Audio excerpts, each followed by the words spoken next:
Hello, race fans. This is Larry Supermouth Huffman, AMA Hall of Fame announcer, and this isn't Supercross. It's Wednesday! And you're watching Bay Fishing with Roman and Brian. Stand by while the boys teach secrets of bay bass fishing with Roman on his 6-second nitro-burning pedal drive kayak, and Brian in his Cool Baits high-speed dragster boat that he takes out every Sunday. Be there!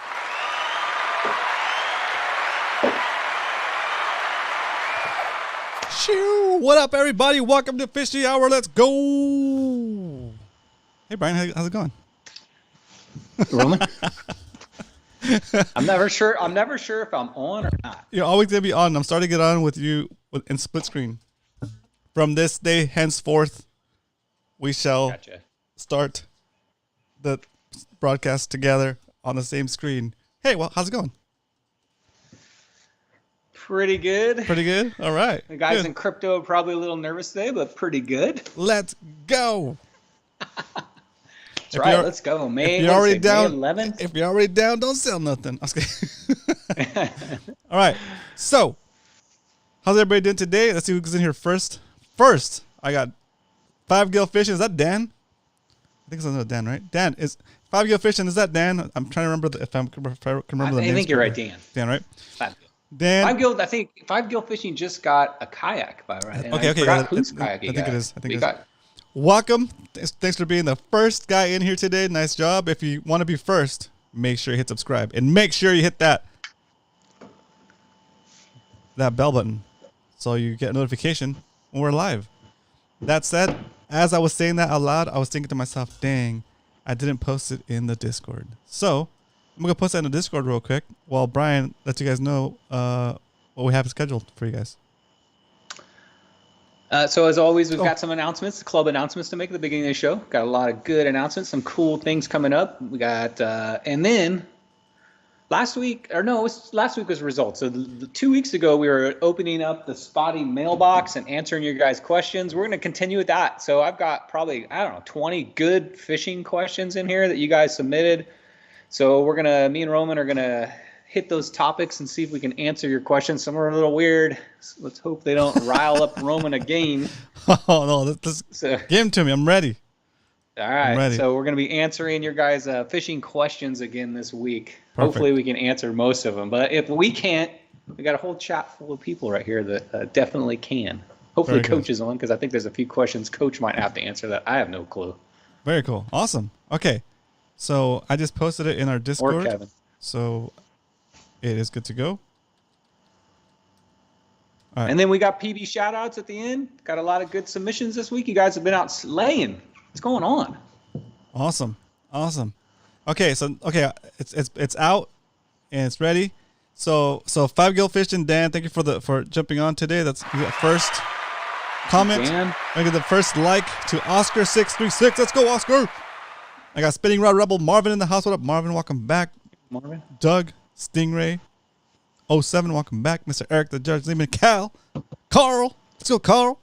I got Salty Charlie says there's like 9 Dans in this club now. That's right. That is the Dan Band. Yeah. You know the Dan Band? That's a good band. Lieutenant Dan? No, the Dan Band. Nope. I forget what movie it's in. I think it might be like the wedding, not the Wedding Singer. What Must movie? have not been in the 80s or 90s. Because after that, I stopped watching movies. It's a movie with Will Ferrell in it, and they do like a rendition of like "Close Your Eyes." And it's like a really? It's like a comic band. They do covers, but they do them in a real funny way. I have to look into that. Sounds good. Yeah, I forget what movie Old it's in. School. It might be Old School. Is that it? Oh yes. Salty Rice came up with yes. Yeah. They did cameo in Old School, but they're a real band. I actually saw them in LA when they came. It was pretty funny. Anyway, it's hilarious. They do good stuff. But definitely a good times band. Okay. Cool. I just lost my train of thought. I got distracted by the Dan Band. Shout outs, dude. To all the Dans, that's right. I got Eric Hernandez. What up, Eric? Welcome back. Down SD, welcome back. It's Mr. Zach Riggs. Let's go. Salty Rice. Captain Dan. Captain Dan's got a birthday coming up. Just letting you guys know. We're going to do something cool on Monday. Sorry for jumping ahead of the announcements. I got Michael Chan in the house. Let's go, Michael. I got Coach in the house. What up, Coach? We got some questions today you might be able to help us with. Roy, I see Roy in the house. What up, Roy? Welcome back. All right. I see Todd, TB Metal Art in the house. Exclamation point, TB Metal Art in the chat. Should still work. I got Zach. I got Eric Klein. I got Mr. Eric Klein. Eric, we still need to talk about that voiceover. I met Eric the other day. Oh. Because I was delivering his rod. And by the way, if you still want a rod, might as well let's jump into announcements. We're gonna segue in here, okay? I met Eric the other day in person because I was gonna hand off his rod, and I noticed it before, but it really struck me again the last time we met. Eric's got a great speaking voice. Like he's got like a low voice, like an announcer, like a right? DJ, like a DJ voice. Yeah. So I was like, Eric, you should do voiceovers. So I'm trying to talk Eric into doing some voiceovers for us. Maybe you can do. Maybe Eric, you can do the voiceover for us for the Biggins segment, and then we have we need something with like I was saying that. Remember? I want something with like a chef, like that low, deep chef voice. So Eric, I'm gonna send you a message on Discord to get with some lines that you can read. Just record them on your phone, and send them to me. We're gonna give you your first gig. Eric, I think Eric is he in a red kayak? I think so. So. He was at the picnic too. Yep. Very fun. All right, anyways, let's keep it going. Yeah, like a DJ. That's right. Good. So other announcements we have today is what else? What else do we have as far as? Big announcement is Spotty Bowl, guys. Guess what? It's already creeped up on us again. Eric didn't give us much of a break. Usually it's once a month. Now it's every other week. Ooh. What's going on, Eric? Trying to ease you guys Wearing in me there. out. So okay, so guys, Spotty Bowl is the May 13th, 14th, or 15th, which is this Friday, Saturday, Sunday. Another big reminder, declare your day before you fish it, because if you don't, you're going to be, unfortunately, Eric's not, at this point in the season, he's not very lenient, and you are going to be, your fish are not going to count if you do not declare your time and day. So make sure you do that. Guys, I don't need to tell you about the closed mouth rule. You guys are veterans at this point, so you know what to do is that. And it is on, guess what bay? Mission Lake. Mission Lake, awesome. Yeah, so get ready, Mission Lake. It's gonna that place is gonna see a beat down this weekend. Yeah. 80 people fishing spotties. I'm so disorganized right now, dude. Okay, scale of 1 to 10. 10 being the best pop top you ever heard in your life. 1 being the worst. Rate this pop top. Ho-ho! Got my lucky cup out from Mission Lake. Oh, spilling everywhere. Ah!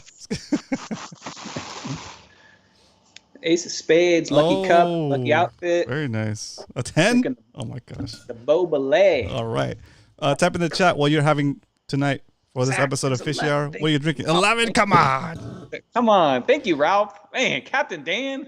You automatically get capped at 10. Can't get an 11. Eric Hernandez. Lady gives it a 9. Thank you. Nice. Thanks, your lady. All right, here we go. Scale of 1 to 10. 10 being the best pop top you ever heard in your life. 1 being the worst. Rate this pop top.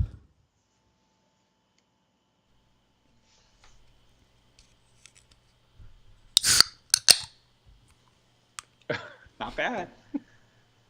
Hey, I got a joke for pop tops. Let's go do it. What kind of doctor is Dr. Pepper? Ooh. A physician. That's pretty bad. Oh, I get a physician. There you go. A physician. Physician. Yes. Evan Williams and Dr. Pepper. Ooh, what's that? Is Evan Williams a whiskey? Or like a... You're asking the wrong person, man. 55 Cardona? Oh, 55 Cardona. That's the type of drink. Nice. Marcus 48. I know Marcus is a drink. Marcus 48 straight up. Dang, let's go. Cheap whiskey says, oh, it's all cheap whiskey. Nice. That's why you got to put the Dr. Pepper in there, dude, to make it taste good. All that sugar. Let's go. 32 flavors. 33 flavors. Let's go. So, cheers, by the way. Spotty Bowl weekend, guys. Mission Lake. So everybody is fishing Mission Lake except for the shore pounders. They have option of either bay, which is always the rule for shore pounders because it's tough being a shore pounder. Yeah, it is. So I don't think we have anything else for Spotty Bowl announcements, Eric, unless you have something you want to mention. Remember, guys, some of you guys moved from amateur to pro to amateur, so your category may have changed a little bit. Eric also put in Discord an explanation because an explanation may have been needed on why you switched from amateur to pro or pro to amateur, and basically he took the average from last year's Masters. I guess the playoffs, which would be considered last year's Masters, and the average of them was a 12.6 inch fish average.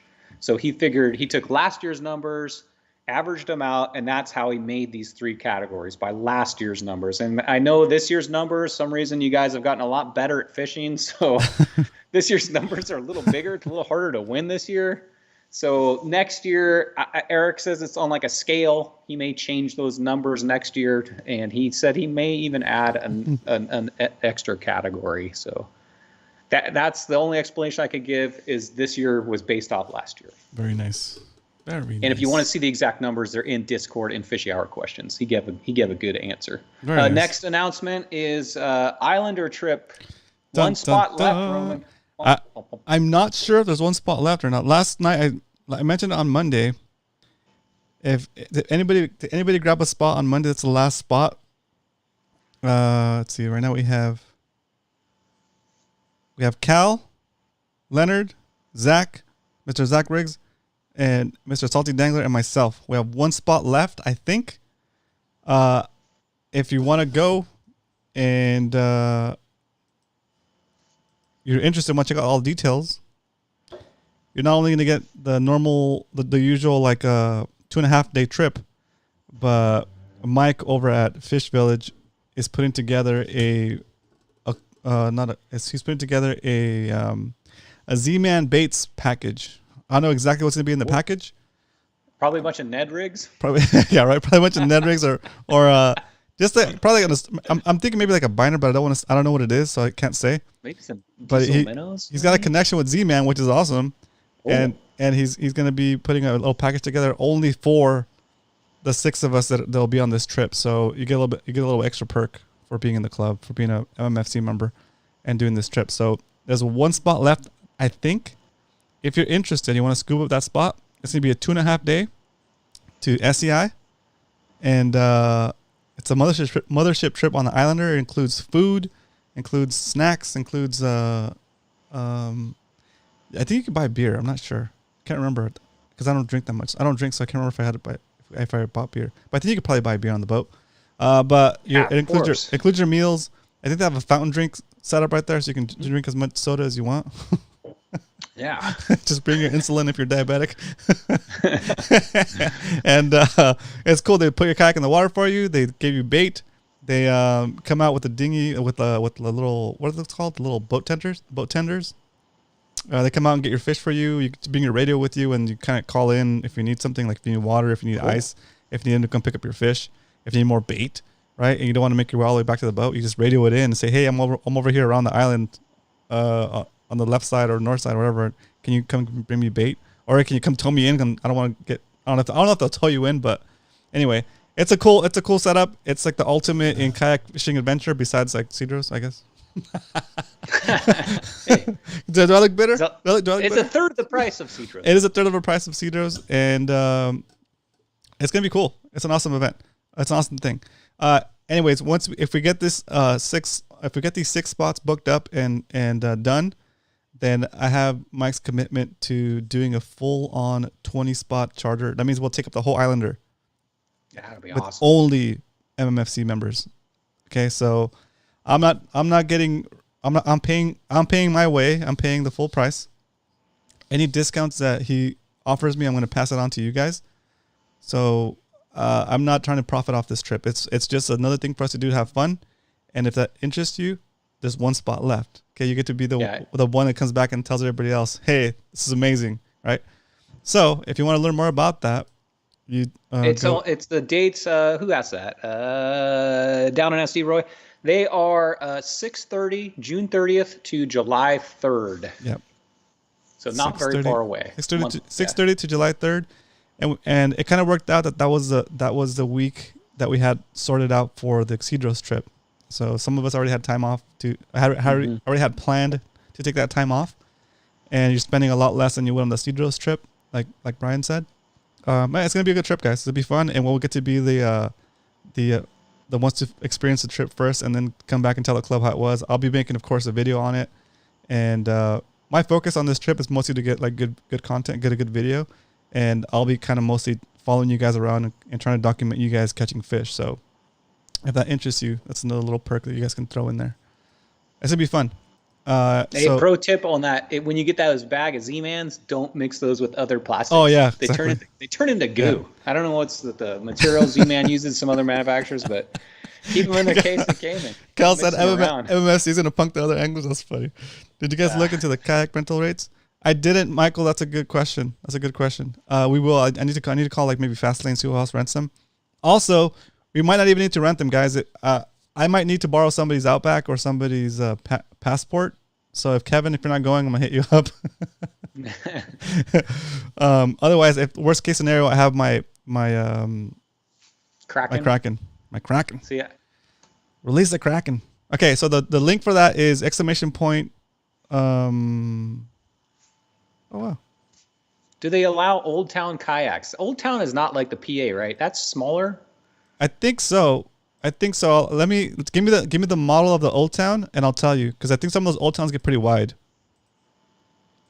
So send me the model of the kayak in a Discord message, and I'll check for you, and let you know.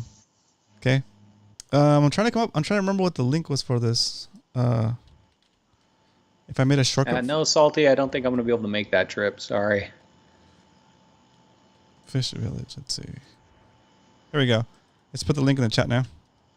So RomanCastro.com/fish village. This is the only way you'll be able to get on with the MMFC crew, and they know they're holding those spots for us. So if you go to their website, they're not going to let you book it. They're holding those last spots for us. So this last spot, this is the only way you can get to it, by going to RomanCastro.com/fish village. You'll see the Fish Village logo next to the MMFC logo at the top of the page, and you get to sign up. You'll put your name, email information. They're gonna send you an email probably tomorrow or the next day, with the saying we got your request. Go ahead and put your deposit down. Your deposit is due like pretty much as soon as you can. It's about $300 for the deposit, and after that you just pay the balance before I forget what date. Before next month, before the end of next month. I can't remember. If anybody remembers in the chat that knows that can remember off the top of their head, like maybe Zach, they give you like a couple of weeks still to pay off the balance. So the total price is $955. Okay. All right. So that's what we're doing. Next up, that it for Islander? That's it for Islander. Yep. It's gonna be a blast. All right. Next up. Guess what's coming up around the corner, guys, on, let's see here, June 18th, 3 p.m., which is what, 4 weeks away, a little over 4 weeks away, 5 weeks away.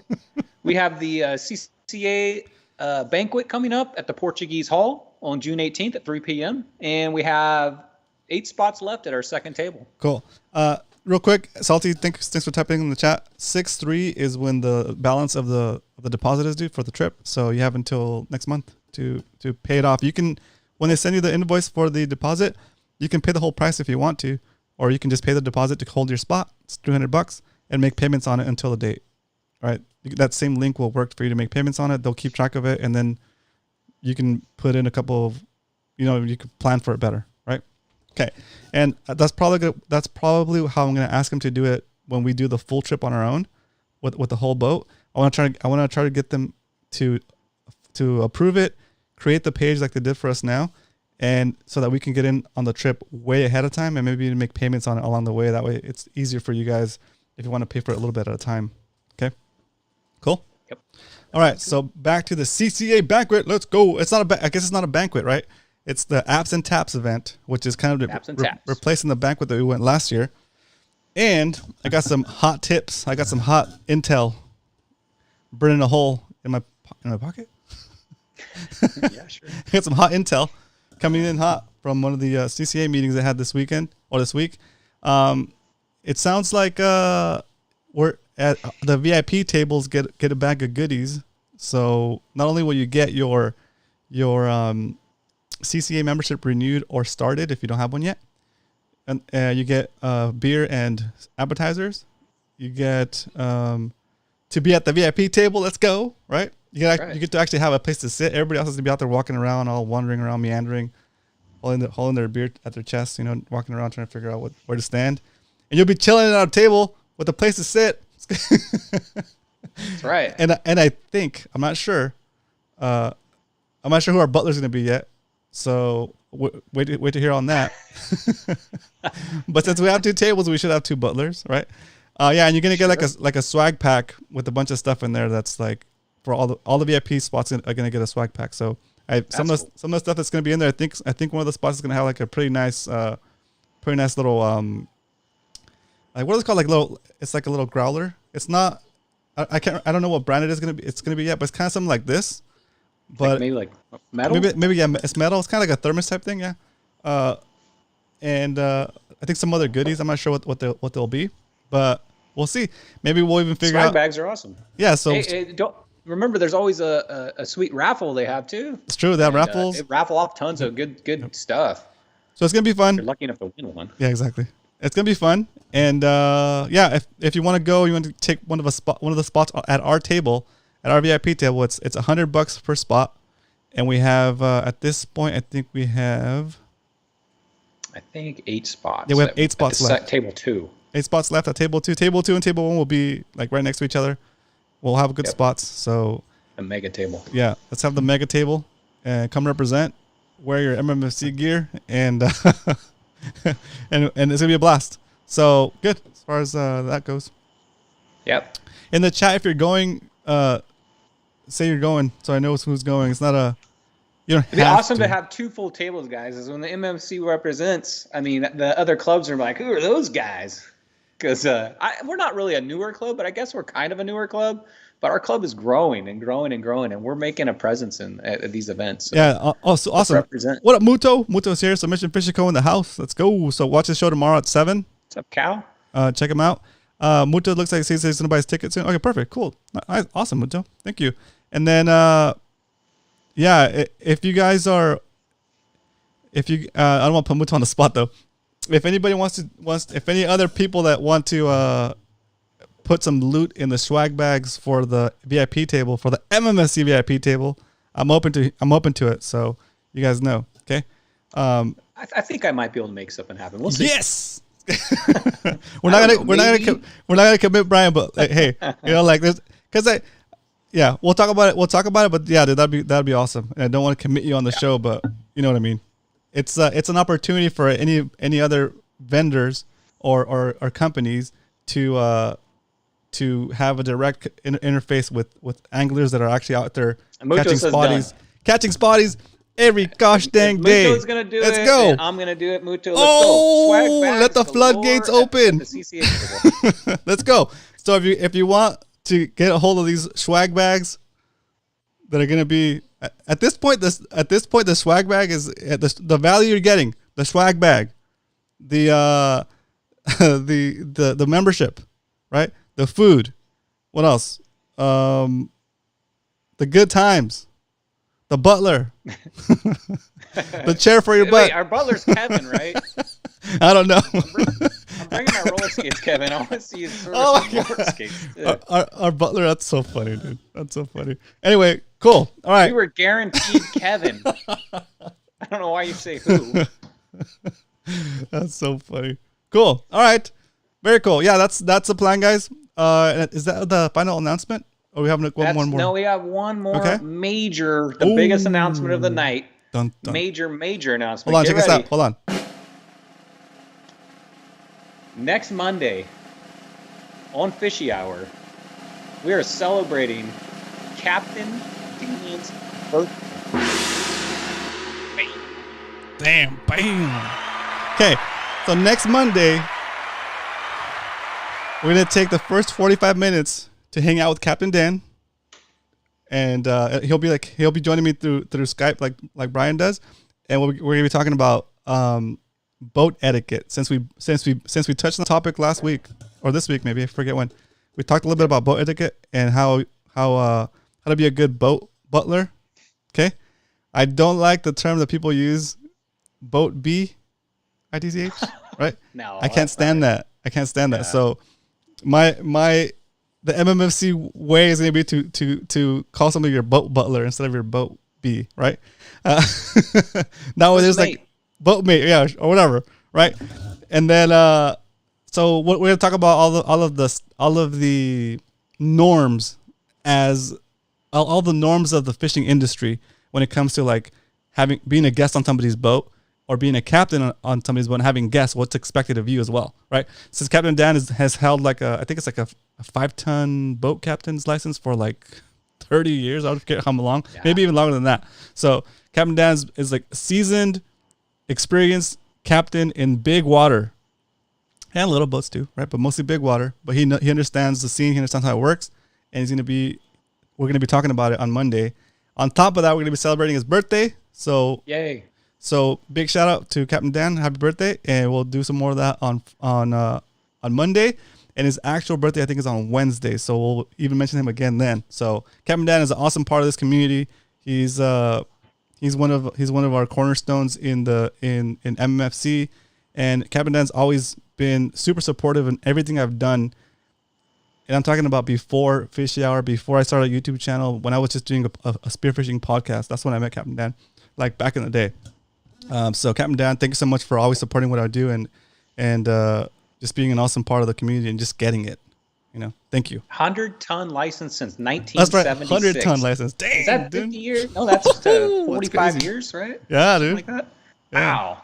5-ton. I'm sorry, Captain Dan. I shorted you like 95 100 tons. Ton. That's not, 100 ton. Nice. All right, so looking forward to that next Monday. Or this coming Monday, I guess. And I think that's it for announcements, unless you got anything else. Eric, do you have anything you want to say about Spotty Bowl real quick? Or is that it for the announcements? Good. Zach and I are both boatmates. Yeah, that's going to show that in PB shoutouts tonight, Eric. Eric got a special surprise this week. Very nice. Lucky dog.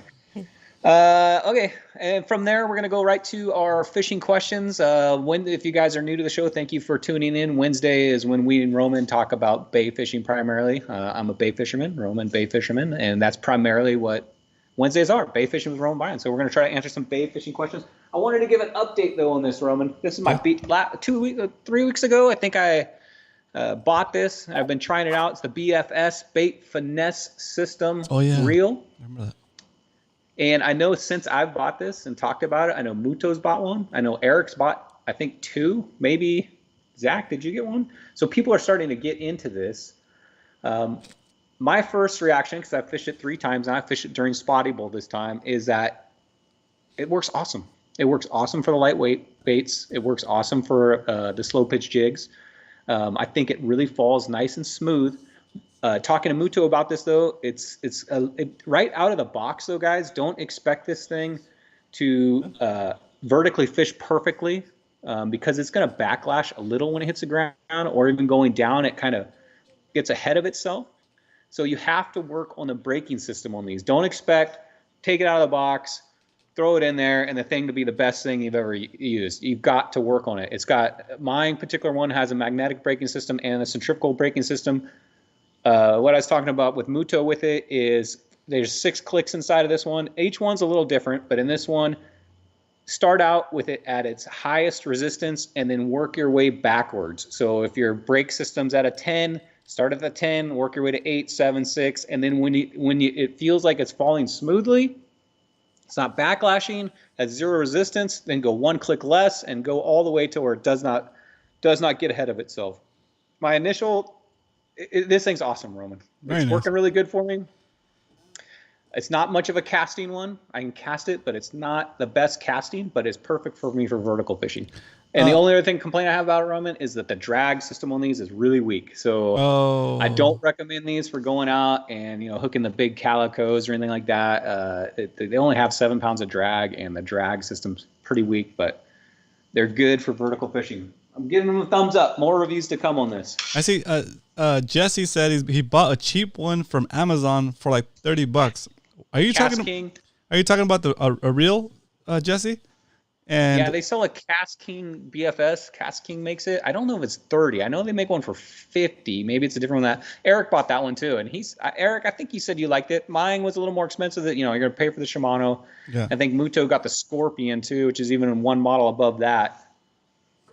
That makes sense. But I'm interested to see what you guys are, how you guys are using the BFS reels. That's a future topic I want to talk about. What your guys' experiences are with them.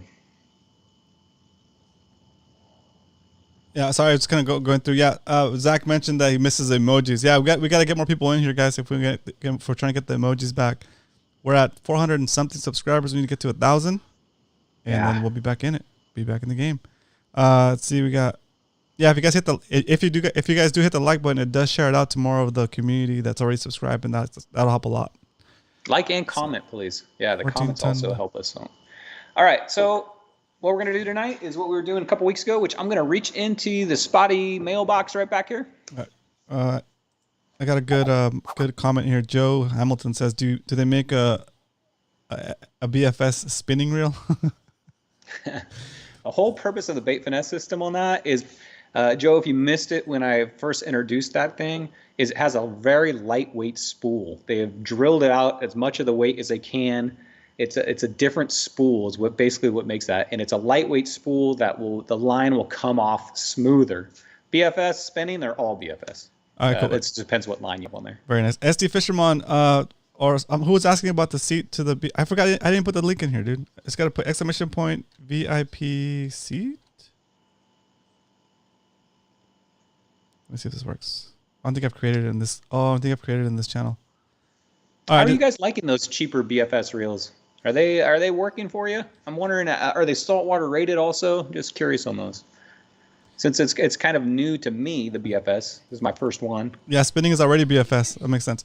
Yeah, that's what we're getting at. Yeah. So if you need to find out, I don't even think we said where you can go get the seat for the VIP at the CCA event. If you go to the CCA webpage, you won't be able to get an individual VIP seat. They only sell it by the table. Okay, I reserved 2 tables for us, so that we can split them up and just pay for them individually. And you're basically gonna pay me through my shop, and I'm paying CCA the $1,000 per table, right? And we're just gonna split it $100 a seat. Okay, so the way you get that seat is you go to shop.romancastro.com.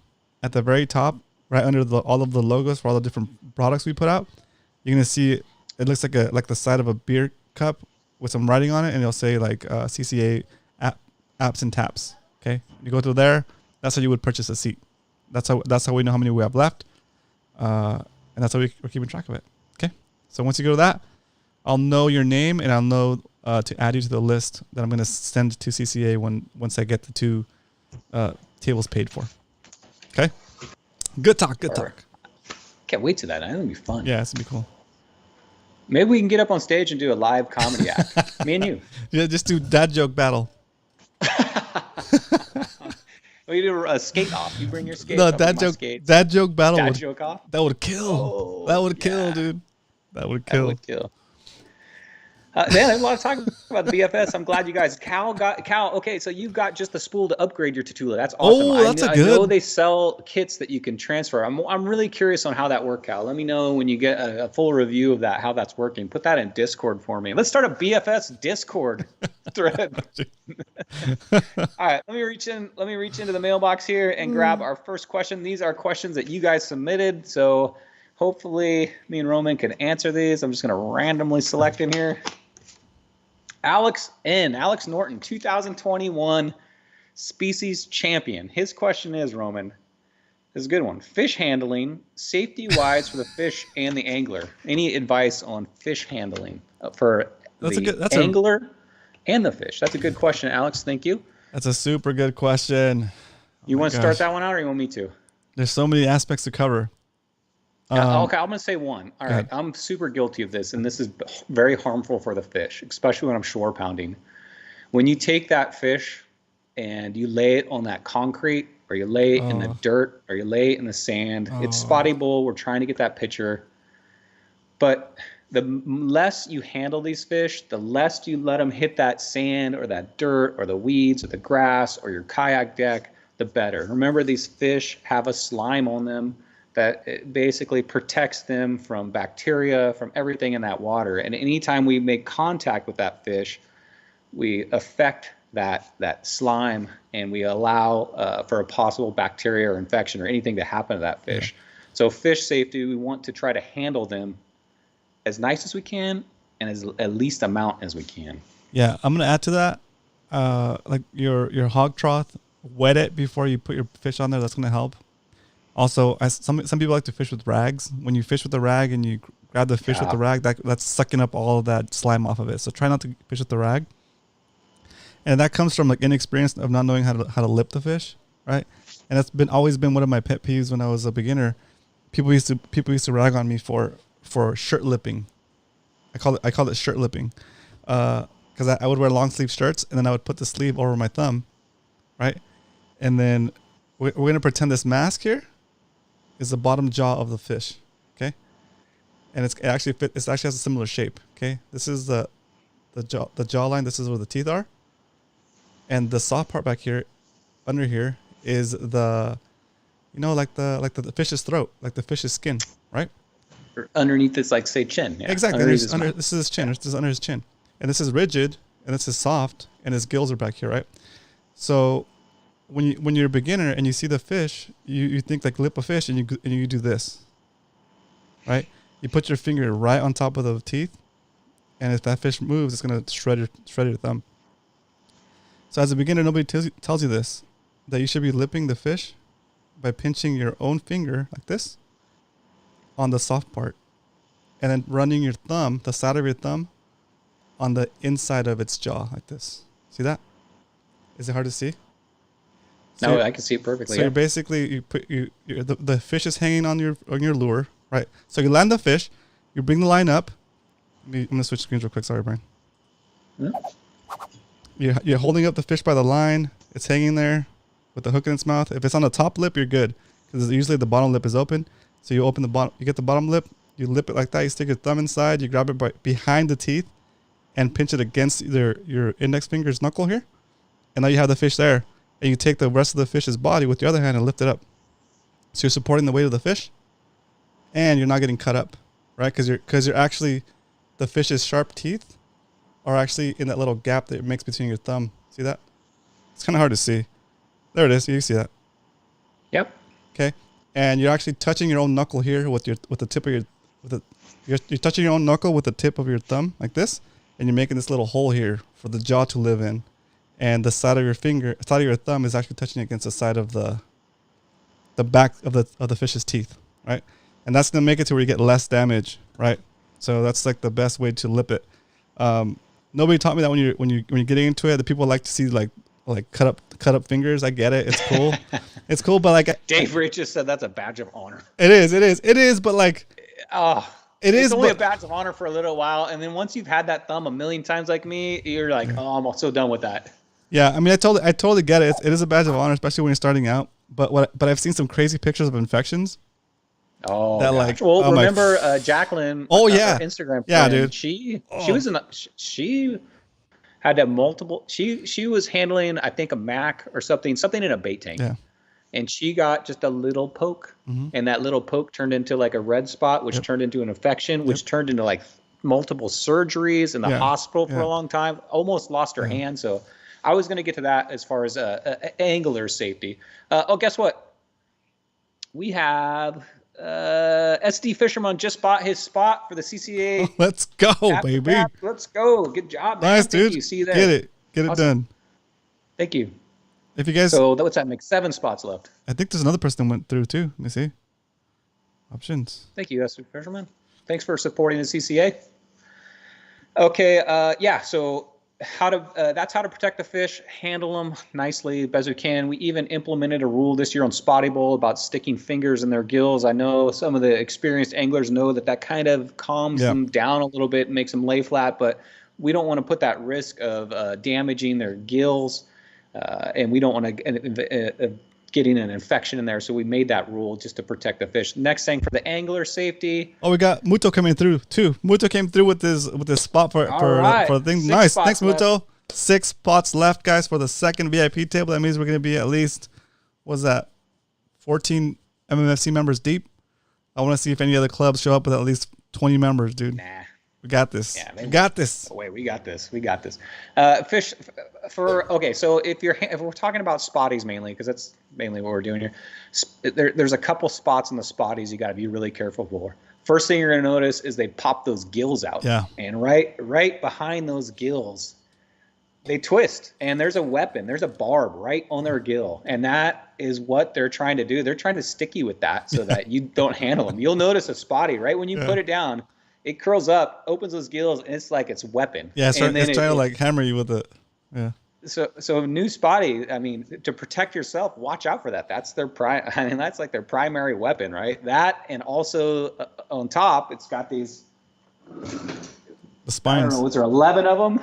11 Yes. spines on top, and those things go straight up. And some of those big ones, I'm not kidding. They're like 2-inch barbs. So when you're handling this fish, watch out right behind its gills. And watch out right here on top. Those are probably the two pokiest parts. And if you do get poked by that, carry a small first aid kit, clean that thing immediately, and then get back to fishing. You want to clean out those wounds. A little tiny wound can turn into a bad infection. Remember, the bay water is not the cleanest water out there, so we got to be careful about infections out there. I'm trying to think of what else is like damaging to the fish.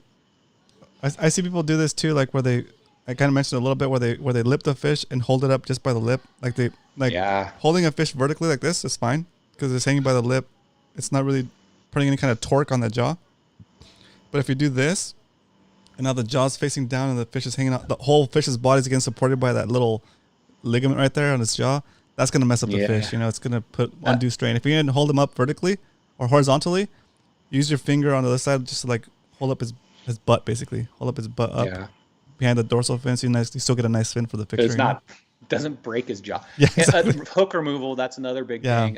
If you get a hook that is just all the way down, it's like not gut hook, but way back in his throat, and you're trying to get it out, and it's looking like it's doing more damage, and there's no way this fish is going to survive. I get that hook back. Sometimes you just have to let that hook stay. If you can pinch that barb out, it's better to just leave that hook and let it rust out and come out than it is to try to, force it out to save that hook. It'll kill that fish. Yeah. And then get good at removing your hooks. It's more of just a twist. It's not so much of a pry and shake, and be gentle. Take your time, get the fish in position, and remove those hooks nicely. So what you want to think about of the hook, say this is my finger's a hook, right? The barb is always on the inside. So if you're going to take the hook up this way, and say the fish is here, you want to push towards the opposite side of where the hook is. So you want to push this way, push this way and then push up. So if you go this way, the barb's in the snag. So you're going to push away from the barb and then up. That's the motion you should use when you're popping out of the things like that. That way you're making sure that you're making the hole a little bit bigger, but just big enough so that the barb doesn't catch on the way out and you can just pop it out. Yeah. Be careful. Yeah. 5 Gills says, be careful with those fish grippers. Yep, you can do some damage with those. When you clip those in, usually the first reaction is they go nuts. I've seen that. So, those really damage halibut a lot, dude. Halibut's throats are so thin. It's super soft. It gets destroyed. Yeah. Especially the little ones. Yeah. If you're the little ones, they're not like, and you know what? We're lucky because spotties are amazingly pretty hardy fish. Yeah. I've seen spotties that have taken a beating and they swim right away. Hopefully they didn't die 10 minutes later, but spotties seem pretty hardy versus some of the other bay fish, which you have to really be careful with. Corvina are really sensitive. Croakers are super sensitive. You gotta really take care of those fish. These fall apart. You look at it and its jaw breaks. Croakers are the only thing more delicate. The only thing more delicate than what's that bait called again? I messed up my joke. Lizard fish? No. The only thing more delicate than those baits that last for less than a fish. Oh, anchovies? No, those plastics. It's like shoot, dude. Is it Kayaks? Kayaks. Only thing more brittle. Only thing more brittle than a Kayaks is a Corvina. Croaker too. Yeah, croaker. Yeah. All right, let's move on to the next question here. See what we got. Thank you, Alex. That was a good question. Yeah, good question, dude. Next one up. Oh my gosh. Jeff at One Cool Tuna. Oh, cool. It's a movie review. All right. So movie, the last movie I saw, I'm going tomorrow night to see the new Doctor Strange. I can't wait. Looks so good. I can't believe I haven't seen it yet. So I'm going tomorrow night, Jeff, to see Doctor Strange. 2 weeks ago, I finally made it into the new Dumbledore movie. No. No. You know, I'm a huge Harry Potter fan. Yeah. I love Fantastic Beasts, but I wasn't very, didn't have the magic for me, Roman. So I'm giving the new Secrets of Dumbledore movie an unfortunate 2.5 out of 5 stars. It just, I don't know what happened. They just, I don't know. Hopefully the next time they'll step it up. But Doctor Strange coming in. Give it one shoulder shrug. Have you seen a movie lately? You want to do any movie review you've seen lately? We just finished Netflix show. We just finished the first season of Moon Knight on Disney. Oh, I'm halfway through. It's pretty cool, dude. I like the concept. It's different. It's unique, but it's interesting. It's pretty cool. I liked it. I'm so happy Disney Plus is Obi-Wan Kenobi series is coming out. Oh, that's gonna be awesome. I cannot wait. Yeah. I'm on my I can't sleep at night thinking about that. I saw the trailers. It looks so good. That's cool. It looks so good. What's up, Cal? We're gonna watch Obi-Wan together. Let's get on the Discord, Cal. All right, next up, next question.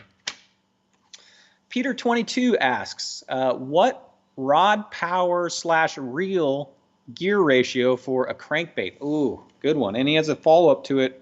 The same thing for a flipping swim bait saltwater. Okay, so crankbait rod. So what you want in a crankbait rod is you don't want that fast action tip. You know, you're not feeling the bottom. You want a medium power with a slow action. So when you're pulling that in, think of it as like a big shock absorber. Mm-hmm.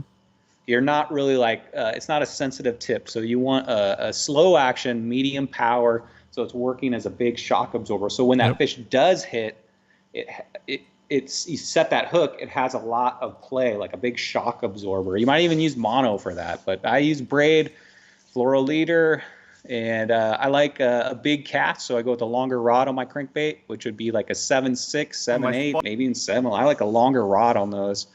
And remember, most crankbaits are only like 3/8 in weight. So for reels, you're going to want to go with a smaller reel, 200 size bait caster and below, 200 size, 100 size, 150 size. Perfect for that. It's just a little 3/8 weight on those. And you want to go with a slower gear ratio, like 6.3, 5.6, something like that, because those put a lot of pressure on that reel. Whose question was that? That extra. That is Peter 22. Oh, very nice. Peter, I'm putting a link in the chat, guys, for one of the videos I did where I go over my rods and reel combos. Oh, nice. And you can see the bend on that crankbait rod. I also talk about lower gear ratios because you're doing more work. Mm-hmm. You're doing more work, and I think Aaron from DFA mentioned this as well when he fishes his axe blades, right?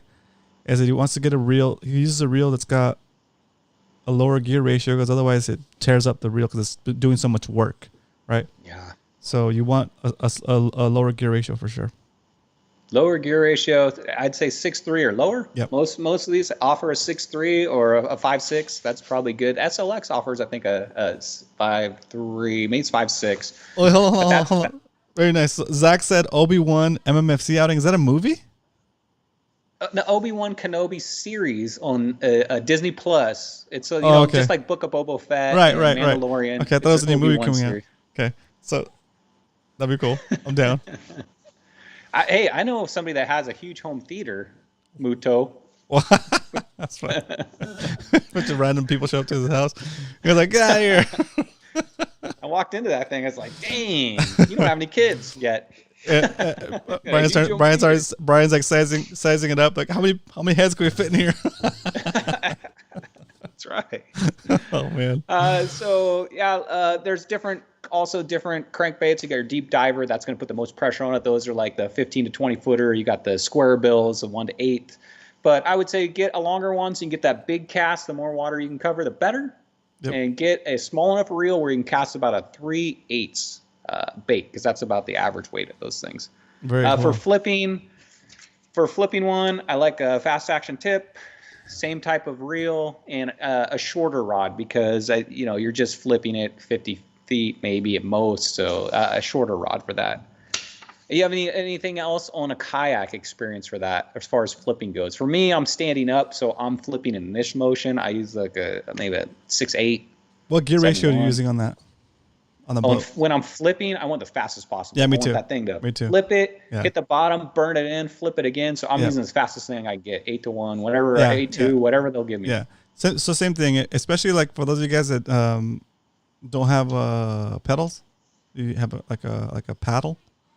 Even for those guys that have pedals, it's nice to get a little momentum going on your kayak, parallel to the docks, and be able to pitch on both sides and in between the two docks, like posts, I guess, without having to stop your momentum. Basically, you pitch it, let it sink to the bottom, pop it a couple of times, bring it up, and on that upswing, you swing it back out into the next spot without stopping your forward momentum. Otherwise, you're not fishing fast enough on these docks, right? Yep. And you're talking tournament fishing style, Yeah. You want to cover as much water as you can, man. That's all I fish, literally. That's all you fish? Seems like it. When am I going to get a day of fun fishing? I know. I'll be doing more live streaming on my channel, on my regular channel. Especially now that the days are getting longer, it's gonna be nice. Maybe you can set a little bit later into the night. Let's go out on the boat again with Coach. 8-hour streams. I want to do that again. I'm down. Let's go out with Coach again. I got 3 tournaments to fish this weekend. I'm gonna be busy. I got to stay the night up in Long Beach too. It's gonna be a long weekend. All right, next question. Thank you, Peter22. Thank you, Jeff. One cool tuna for that question. Zach, you know what we could do? Like, make something not so involved. We can do the griddle is there, guys. The griddle. We know the griddle is effective. It works. It cooks up a lot of food for a lot of people quickly. So, we could do a movie night somewhere. Right, set up like a projector. I got a projector. Set up a projector with some nice sound, and then we'll do a bed sheet up on a. Hell yeah, dude! It's so fun. I'll bring the projector. Dude. We just have to figure out where to do it. But Muto says, "Never mind. Let's just come on by." How many people can we fit in that theater, Muto? 20. Might be pretty hot. I know, dude. MMFC hot box. Oh my gosh. Oh my gosh. Yeah. All right, cool. That's what you get for inviting me to your house, Musa. Now I know everything that goes on over there. All right, next question. From Bacon Bit. That's a good name. He wants to know about injuries on the water. How to prep for them like a Boy Scout. Okay. Oh, that's a good one. Bacon Bit. Okay, what I do, I have it. Just happen to have this handy next to me. Really? I carry a small first aid kit. Remember, guys, with the first aid kit, if you don't know how to use what's in it, don't even. Yeah, there you go. Oh yeah, don't even bring it. So if there's like stuff in here that you don't know what it is, don't know how to use it, then why are you carrying it? So carry what you know how to use. A main thing you want to use, perfect. Yeah, is basic. I know how to use these. I'm an expert Band-Aid guy. You're not going to be performing any kind of crazy things out on the water. You're basically getting if something like a knife cut, a bait knife cuts you or something like that, you're not going to be stitching maybe Coach would, but most of us are just going to try to clean it, stop the bleeding, wrap it, and get ourselves to urgent care. So for me, since I have a boat, maybe mine's a little heavier than a kayaker one, but I always carry like a trauma pad. And the trauma pad is basically a big pad if you do have a lot of bleeding, something clean that you can put pressure on a wound to stop that bleeding. And that's probably the number one, probably big injury that I'm thinking we're going to face on is because we're dealing with knives and a lot of sharp things in our boats, which is that. Mainly what you want to carry, though, for me is these little alcohol swabs. Open them up, clean those little fishing wounds, get them clean as you can. If it's bleeding a little bit, clean it. You know, it always doesn't hurt to put a little Neosporin on it. And like Roman had there, a bandage, cover them up. If you can get waterproof ones, that's really good. If it's in a spot where you can put a nice waterproof one on, that way it doesn't ruin your fishing day. So clean it, Neosporin it, bandage it, take care of it quickly. How many people in the chat have taken a first aid class just out of curiosity? Okay, very good. Very good. I've taken wilderness survival class because when I was a scout leader for like 7 years, I had to take tons of first aid training. So guys, he was actually taking mini classes. Brian was really actually a scout leader. Okay, he's not. It's not one of his Disney stories. Okay, he was really a scout leader. What are you talking about? I'm also a Disneyland cast member. Why are you laughing? Oh, you know what I saw also on the Disney Channel? I saw this. There's a new series. It's like 5 or 6 episodes where they have like people that actually draw the cartoons, the animators. They have them sitting at the board drawing their favorite character and talking about how they got into drawing animation. And I think I saw your episode on there. It was great, dude. Was it the one where I drew Olaf? Yep, exactly. Perfect. You weren't supposed to. I was sorry, supposed guys. to make Sorry, that guys. announcement. Oh, sorry. Spoiler. All right. Let's see what we got here. I have taught at okay, so Cal, yeah, he's taught. I used to teach at hospital. I think Marine Corps. Is that what you're saying? School. Cal. So Cal, first aid trained. You know, it's always good to know who is first aid trained, because if we are out in a group, yes. You know, I know CPR. Sounds like Cal knows CPR. If we ever do have it, you know, we know that we have a few people that are basic first aid trained. So Steve said he's a street pharmacist. Oh my god. Cal, are you? Do you have to be certified to train? I bet you do. You have to be. Do you have to be certified to run a training? Benjamin has CPR. Jesse's Eagle Scout. Congratulations. Oh, Jesse. very cool, Jesse. TV Metal Art, CPR, and first aid. Good.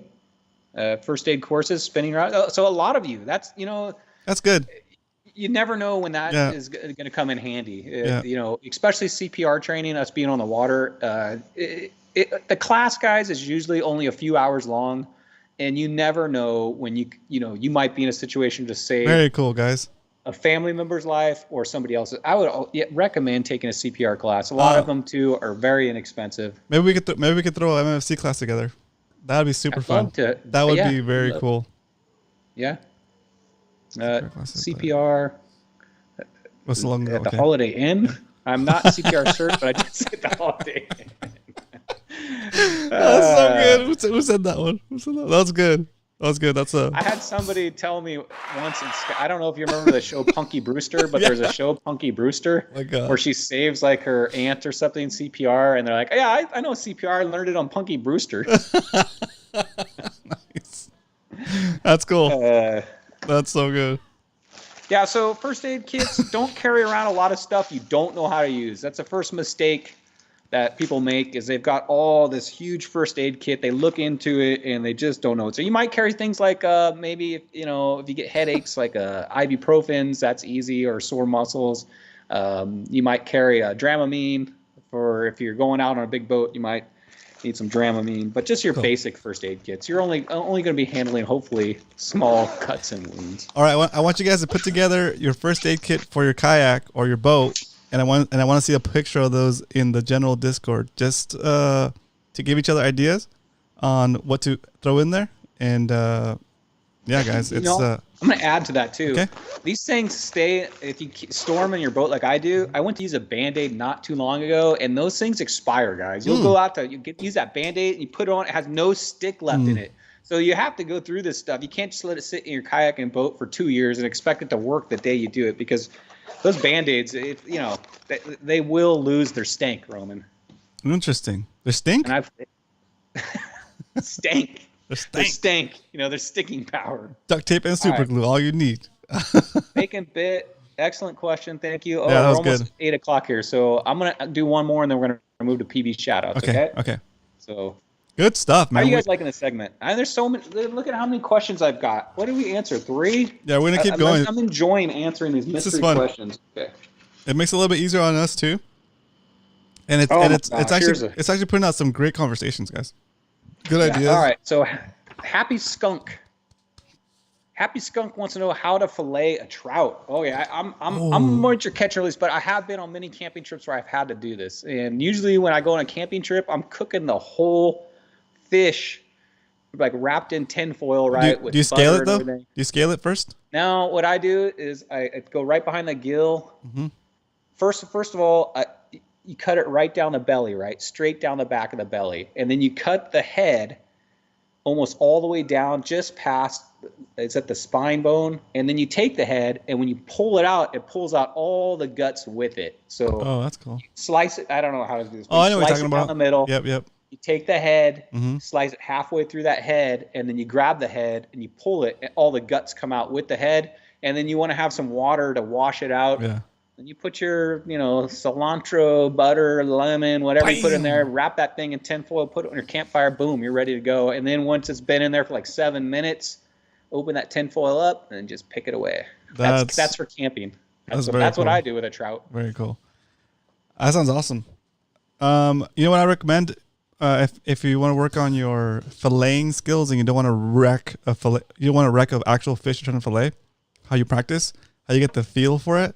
It sounds crazy, but I've been experimenting with it, and it makes sense in my mind. I don't know if it'll work for you, but if you ever eat mangoes, right? You take the mango and hold it up so it's standing up, and you cut on both sides of the seed. So you have 2 slices of mango that are kind of circular and flat, and then you take those and you cut them into like strips, basically, right? So you have strips of mango that have a curve to it. They're soft, and the skin is what's connected to the mango, right? But if you can take the skill set of putting it on the cutting board with the skin down and the soft part up, and then run your knife into the mango and slice it along the skin, it's the same motion you're gonna have to do when you're slicing a fillet and you're trying to take off the skin off the fillet. So I've been looking at it and realizing that I'm doing the same cutting motions when I'm slicing a fish. So after you take the fillet off the fish, halibut, yellowtail, whatever, big fish, you put it on the cutting board, skin down, and then you hold on to the back side of like you pinch like the back of the fillet on the skin. You run the knife down into the I guess the section between the fillet and the skin, or the inside of the skin, and then you run your knife out, right, like this. Same motion you would do if you're slicing that mango. Kids love it, and it just kind of works. You get that same motion, you get that same feel. So if you can do that cleanly, you'll be able to do some nice filleting, and you'll be able to get that skin off the fillet as thin as possible. Okay. So good. You know what? I'm going to take one more question just because I'm enjoying this. Maybe even 1 or 2 more. We got time, right? Okay. Hopefully I'd answer that. Next one up. Okay. Cobra 89. He says dead zones. Are they part of the bays, and are they not worth fishing? Yes, there are many dead zones in a bay. If you go anywhere where you're finding dead grass, yes. Like if you go to a shallow area and you're pulling up that muck, whatever that slime is, and that dead grass, guess what? There's no fish there. So is it worth fishing there? Very unlikely you're going to catch a fish there. If that's what you mean by a dead zone, yes, there are plenty of those. And you got to sort through them. Best way to find out if it is a dead zone is what you're pulling up off the bottom. So yeah, don't go there. That's an easy question. You have anything to add to that one? That's it. Very nice. Okay, I'm enjoying this. I'm going to pull one more out. Salty Rice asks, do you utilize different knots for smaller baits versus bigger baits? For me, you want to go? You want me to go on that? Go ahead. I'll go next. Okay, so for when you're saying do I use different knots for different baits, I have one really confident knot that I use almost all the time, and nobody uses this but me. I don't know why. The trilene knot, I learned it because when I first bought, I think Big Game or whatever like that 20 years ago, on the box it showed the Berkeley trilene knot, and I learned it, and my hands tie it really quick, and it's always worked for me. So I use that almost every time I'm just doing a single bait. Now, do I use a different knot for drop shot? Yeah. Do I use a Palomar knot when I'm tying straight bait? Usually. Yeah. So I don't have like a plethora of knots like Coach. I use probably 4 knots. I use the same knot on the actual bait. The only difference, it's not based on what kind of. I guess it's based on the type of terminal I have. Sorry, it's based on the thickness of the leader, and what I'm actually using to connect to the actual bait. If I'm going straight braid, I'll use like a Palomar knot to the actual bait.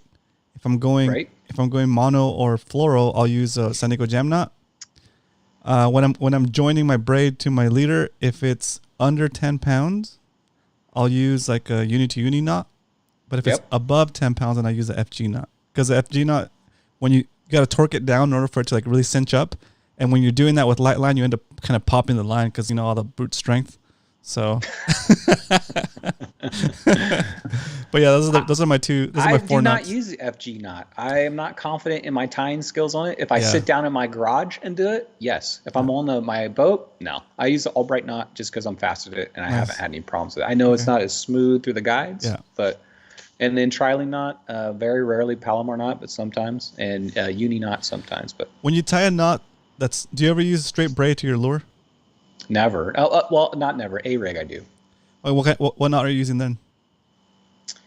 I use my trialing knot, but I do something extra with the tag line so the braid does not come loose. So I do my trialing knot because I can tie. Because the Palomar knot, I know when I go out with Salty, he uses a clip to his A-rig so that he can specifically do the Palomar knot on the clip. Yeah. I don't like that clip because it's a weak point. Yeah. So I tie my normal trialing knot. And then I tie an additional knot on my tagline because the knot, who cares what the knot looks like on your A-rig, right? Yeah, but that it cannot come loose. Yeah, that Palomar knot won't slip.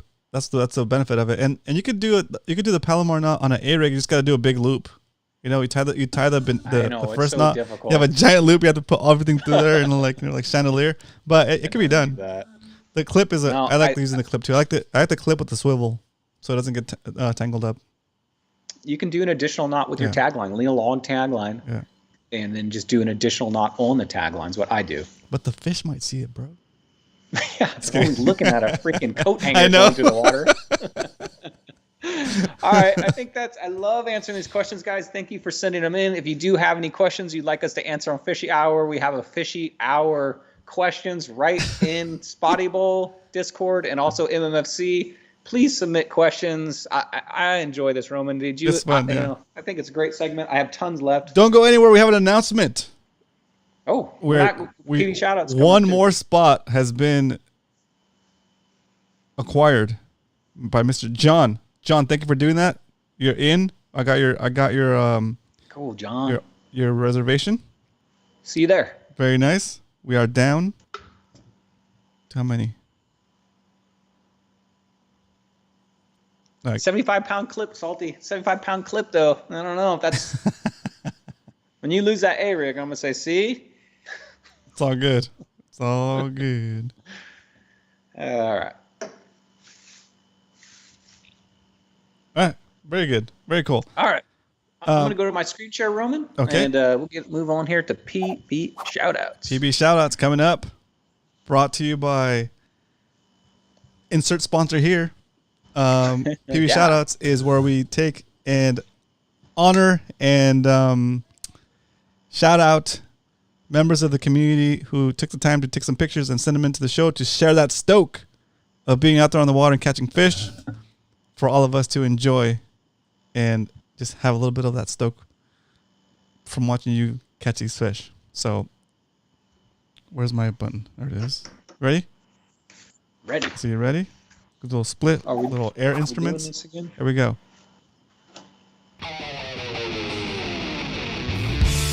We've seen you out on the water. They say you fishing harder.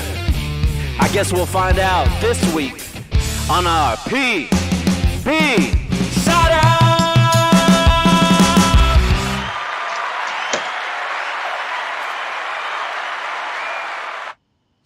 Wow, that was intense. Let's go. Thank you, Anthony, for making that. Okay, PB shoutouts. First up, we got Cal. Let's go, Cal. Cal leads us off. What's up, Cal?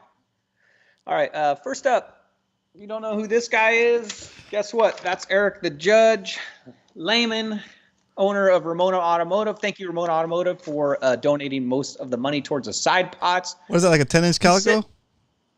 Probably a 9. Maybe 9.5. I don't know. Okay, so length unknown, but definitely legal. 2.27 pounds. Dang. That's his PB calico right there. Cool. Caught in Mission Bay Jetty during the WTF tournament. Caught it with his new Cast King BFS reel, like you were recommending. Wow. That's a weird kayak, though. The expensive one in Japan, I believe. Yep. What's that? It's a weird kayak, though, Eric. What kind of kayak is that? Yeah, I know. We're gonna get to that. He had some type of Phoenix rod. He doesn't know. 15-pound high vis yellow braid, so 9 strand, 15-pound hybrid leader Iser line. If that's how you pronounce it, Eric, I'm assuming that's you. So he caught himself a calico. Look at that baby. That's pretty good for the bag. That's good, right yeah. there. Very good. So he caught that during the WTF tournament. Congratulations, Eric. Next up, look at this beast. See that tail? Oh, hanging out the yeah. back? Oh, man. I think it's ready to rock. I think it's ready to pounce. Who's more stoked in this picture? Zach? Martin or Zach? Zach. Go, Zach. That's so okay, good. this, if you don't know, that's Martin Malone right there, the dad of the Malone Let's family go. out there on the water, caught on a Fenwick rod with a toadfish. What's a toadfish 2500 spinning reel? Toadfish. Are you making that up? I've never heard of that. You ever heard of that reel? Toadfish. No. 3500 spinning reel with 20-pound braid, 12-pound floral. Thing took a few good runs, probably took him 15-20 minute battle. That's a mud marlin cool. right there if you don't know. That's cool. The judge helped me land it. I imagine that's hard to land in a kayak without a net. Yeah, dude. Look at that barb. Is that the barb sticking out of the tail right there? Dang. Yeah, That's huge. it's huge. The judge helped me land it. He took it over to his boat to Happy Skunk to get his net. So it was a team, sounds like event to get that thing in. He came back to help me land it. It was a real team effort. He says, Mason? he doesn't say heck yeah, but I'll say heck yeah. That fish is what helped him, I guess, basically won him the WTF. Let's So go. get onto that in a second here. Oh, and I was paddling. Oh, here it is. Cobra. Yeah. Yep. He was paddling his old Cobra because his kayak sounds like it's in for service and he couldn't get a loaner. Nice. So he went out the paddle, still won it with that. Got it done.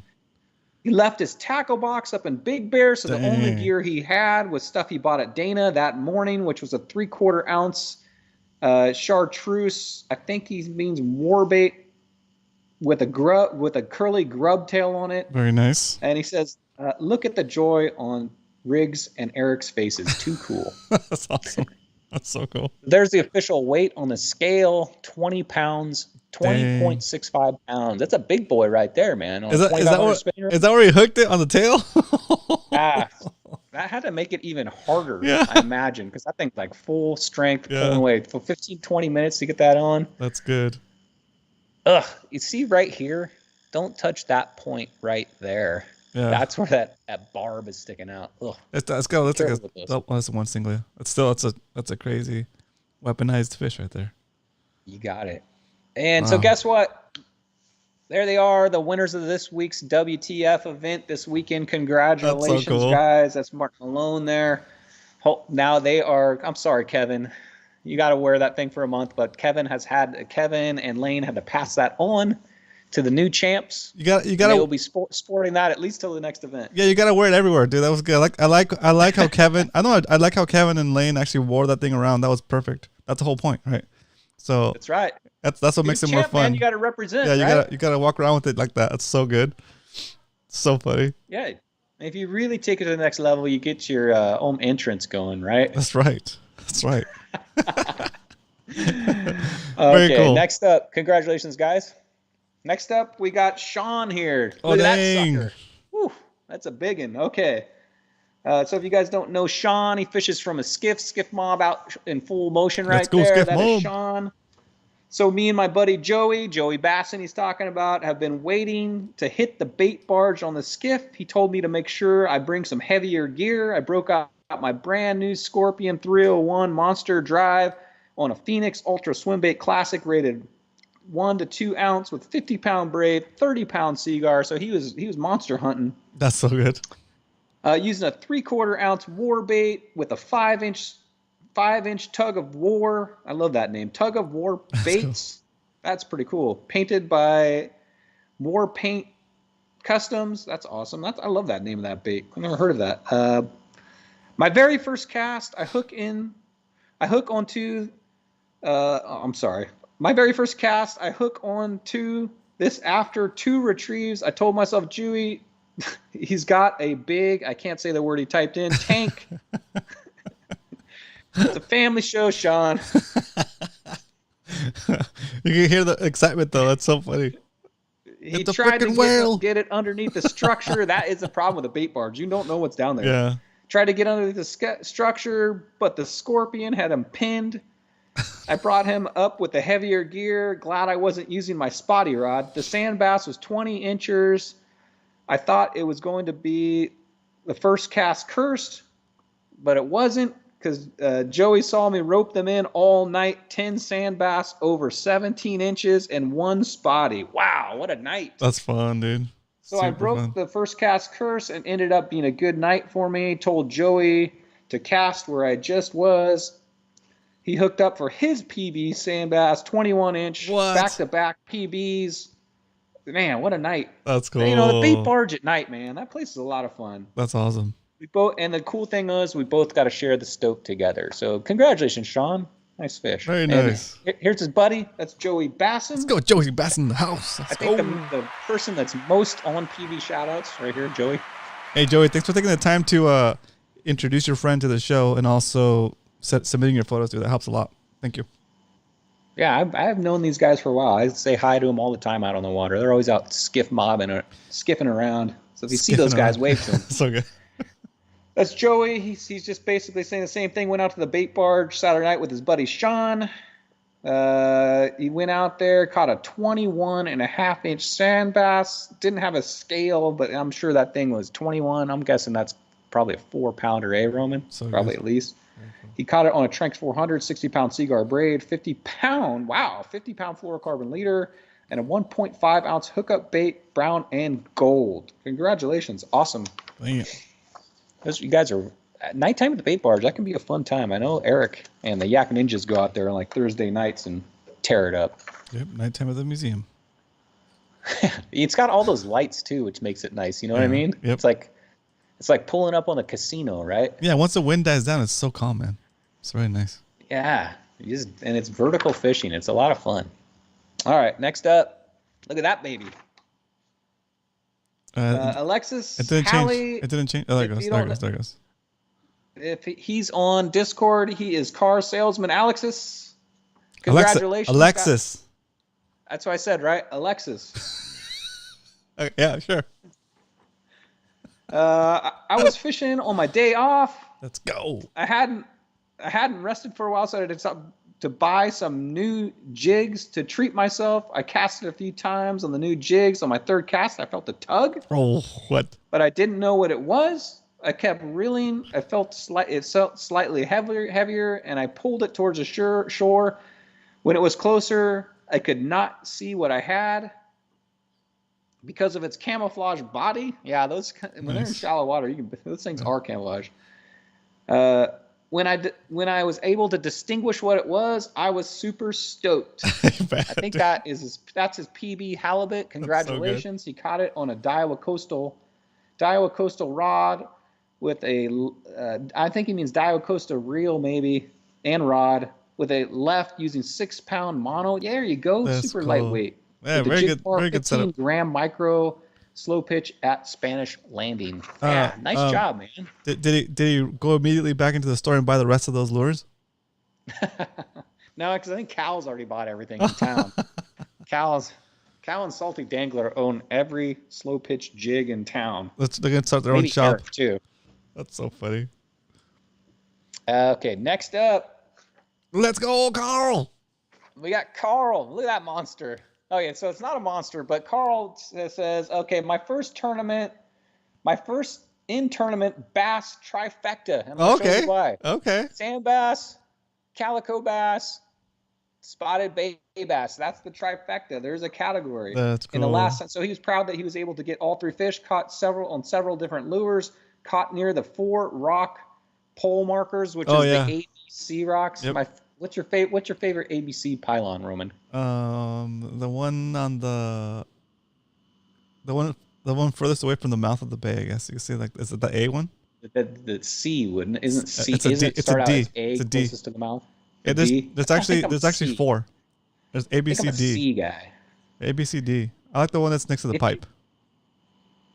I think that's C. Okay. It's weird, that spot right there, because you can fish rocks directly beneath you vertically, but if you cast towards shore, if you can make it through the super thick grass, there's spotties in there too. It's super grassy.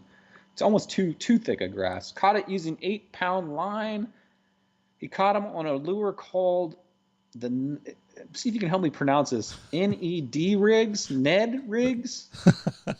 You ever heard of that? Nope, cool never bait heard of them. underspin with a Kayaks swim bait. Don't think I measured the bass or calico. Caught a bunch of dinks, got a full bag, even called a few fish. Overall, a great day in San Diego Bay, and he cannot wait to fish Mission Bay. Good job on the trifecta. Nice, dude. That's very awesome. Very cool. Okay, last up, one of our members here made a major purchase. That right there is a 2018 Bass Tracker with a spot lock Minn Kota trolling motor, 25 horsepower, Mercury outboard. Bam! Somebody bought a boat, and that would be Eric. The Judge Lehman. I'm super stoked that you have not stuck a Raiders sticker on that. It would have ruined that boat and cursed it for life. So it looks good, Eric. That's fun, dude. So good. That's fun. That looks good. Yeah.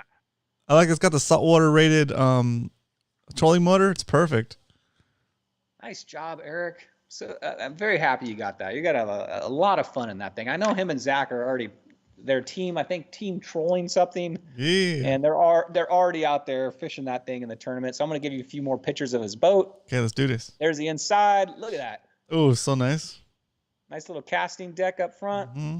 Looks like you can fit at least 2 or 3 anglers in that. So you got Eric. One thing you're gonna know about getting a boat is you're gonna all of a sudden have a lot of new friends. That's cool. What is that? That's my wife's old car towing that, by the way. Oh, is it? Yeah. Did you sell it? Did you sell it to Eric? Yeah, basically, yeah. That's awesome. There's another picture of his boat. Very nice. Oh, that's a nice picture right there. Nice job, Eric. In its natural environment in the wild. Let's go. There they are already catching fish on that sucker. Congratulations, Eric. That's so good. I gotta go fishing with Zach.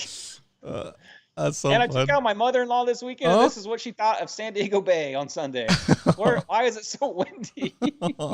So stuff. Happy Mother's Day, Grammy. Grammy needed about 6 jackets out there. Oh man. And with that, that is PB Shoutouts, Roman. I am done. I'm going to exit my screen share here. Very nice. That's cool. Very nice, guys. Thanks for submitting those photos, guys. This is it makes the show so much more fun, and I love seeing those things. And yeah, it's just cool. It's very cool. Yeah, it's exciting. Okay, so let's get Brian back in here. I know. Have we? Kevin just said super cold. When is the last time we were on the bay when it wasn't windy or cold? I cannot even remember. Yeah. The wind will just not let us. Will not let us have a nice, relaxing, smooth fishing day. I don't know what is going on lately. Coach, when are we gonna have a no-wind weekend? Hopefully this weekend. No, it's gonna get worse. It's gonna get real sunny. I think it's gonna be warm. It's gonna warm up, right? Like by Sunday. I don't care about the temperature so much. I just care that there's not a lot of wind. I want that wind. Kevin says Spotted Bowl 3. Oh. Eric let you drive the boat? Nice. Very cool. Very cool. All right, Roman. With that being said, I've got 3 tournaments to fish this weekend, guys. And me and Salty are going to be fishing SBS up in Long Beach. We need to do good this round. Let's go, Salty. If we don't do good, we're out of the playoffs. So, Salty, I'm expecting you to catch the big ones this week. No pressure. And with that being said, guess what? This week, Spotty Bowl weekend, guys. I don't need to give you a motivational speech. Get out there. Do what you've been training to do. Catch those legals. Keep moving. Find those spots. And with that, let's make this a party.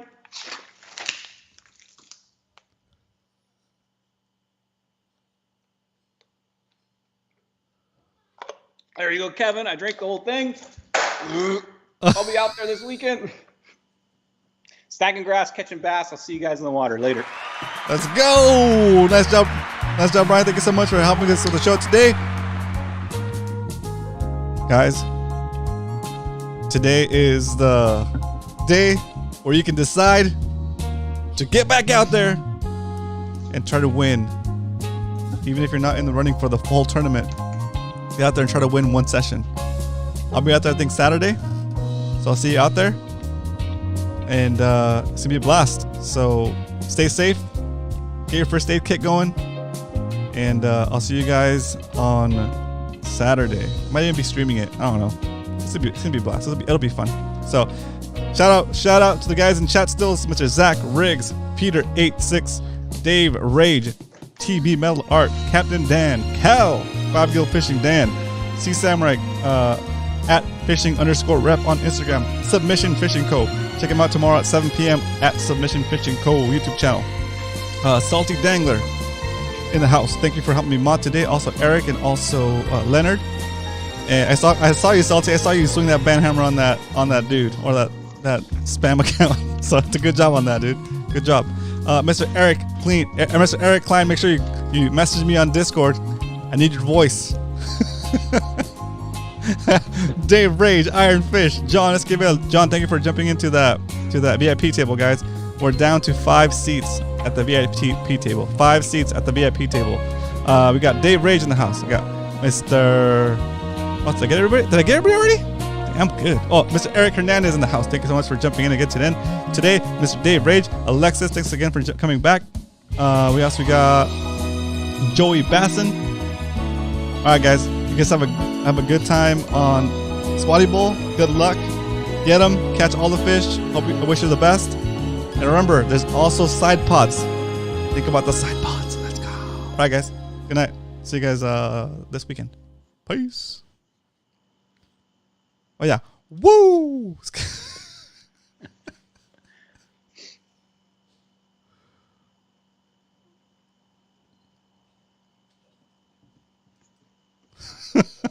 That's so dumb. All right. Okay, good.